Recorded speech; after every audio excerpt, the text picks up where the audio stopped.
You walked into Target for toilet paper. 20 minutes later, you're walking out with a cart full of stuff you didn't even know you needed, wondering how you just spent $200. Sound familiar? What if I told you that every single thing that happened in that store, from the moment you grabbed that shopping cart to the playlist they were playing, was carefully designed to hack your brain and empty your wallet? Today, I'm exposing the 7 psychological tricks that billion-dollar retailers use to turn you into their personal ATM. And trust me, once you know these secrets, you'll never shop the same way again. These aren't conspiracy theories. These are proven psychological techniques backed by decades of consumer research and billions of dollars in testing. Major retailers employ teams of behavioral psychologists whose only job is to study how your mind works and exploit it for profit. But here's the thing. Knowledge is power. Once you understand these tricks, you become immune to them. So let's dive in. Trick number 1, the shopping cart trap. Ever notice how shopping carts keep getting bigger? That's not an accident. There's a psychological principle called the endowment effect. Basically, once you own something, even temporarily, you feel like you need to fill it. Cornell University did a study where they doubled the size of shopping carts and customers bought 40% more stuff. Your brain looks at that empty cart and thinks, I need to fill this up, even when you only came in for one item. But here's the really sneaky part. They make the carts bigger, but keep the handles the same size, so it doesn't feel heavier until you've already loaded it up. By then, you've psychologically committed to everything in there. Pro tip: if you're only buying a few items, grab a basket instead. Your brain can't trick you into filling what's already small. Trick number 2, the maze design. Have you ever wondered why grocery stores put the milk and bread, the stuff everyone needs, all the way at the back of the store? It's not for convenience, it's psychological warfare. They're forcing you to walk past hundreds of impulse buy opportunities. The average grocery store is designed like a maze, specifically to slow you down and expose you to as many products as possible.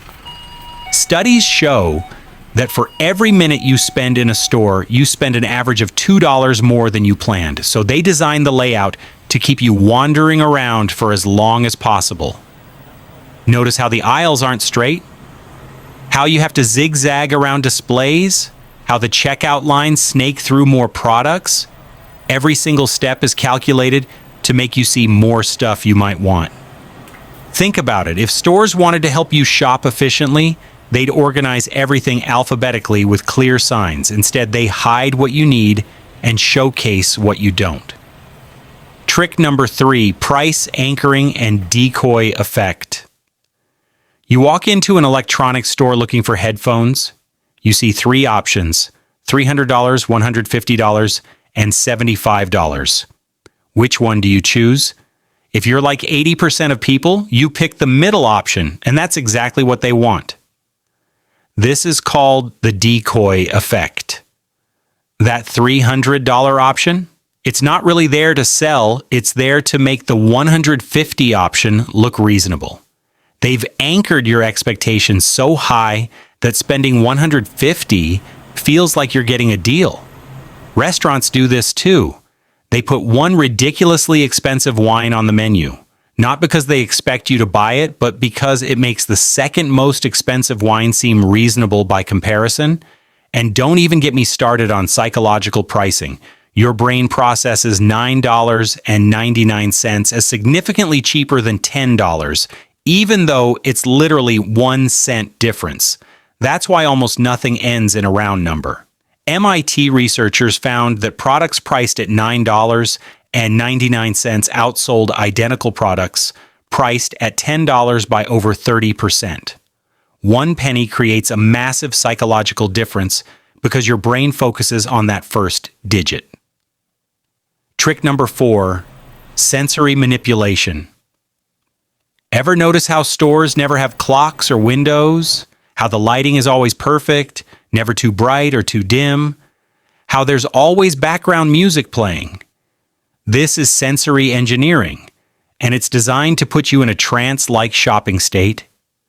French researchers discovered that slow music makes people move slowly through stores and spend 38% more money. Fast music makes people move quickly and buy less. Guess what tempo most stores play? Then there's scent marketing. Vanilla makes people buy more sweet products. Fresh bread smells increased food purchases. Some stores even pump artificial scents through their ventilation systems because smell triggers the emotional part of your brain faster than any other sense. Color psychology is huge too. Red creates urgency, that's why clearance tags are red. Yellow suggests happiness and impulse buying. Blue builds trust. Notice how many financial institutions use blue. They're literally hacking your senses to put you in the perfect buying mood without you even realizing it. Trick number 5, artificial scarcity. Only 2 left in stock. Sale ends tonight. Limited time offer. While supplies last. Sound familiar? This is artificial scarcity, and it triggers one of the most powerful psychological drives, fear of missing out. Your brain evolved in an environment where scarcity was real and dangerous. If there wasn't enough food, you could die. So when you see limited quantity, your prehistoric brain panics and tells you to buy it now before someone else gets it. Online retailers are even worse. They show you how many people are viewing this item right now. They put countdown timers on deals. They send you emails saying you left something in your cart with fake urgency. But here's the truth. Most of the time, the scarcity is completely artificial.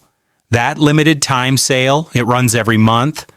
Those only 3 left items, they have hundreds in the warehouse. Black Friday is the ultimate example. Stores create artificial shortages to make people fight over products they could buy any other day of the year for similar prices. Trick number 6, the loyalty trap. Loyalty programs aren't about rewarding you, they're about trapping you. Every coffee shop punch card, every store rewards program, every points system is designed to create what psychologists call artificial commitment. Once you start collecting points or punches, you feel like you have to keep shopping there to avoid wasting what you've already earned. This is the sunk cost fallacy in action. But the real purpose is data collection. When you use a loyalty card, they track everything you buy, when you buy it, how much you spend, and what you respond to. They build a psychological profile of you to target you even more effectively. That's why you get those perfectly timed coupons for products you were just thinking about buying. It's not magic, it's data science combined with behavioral psychology.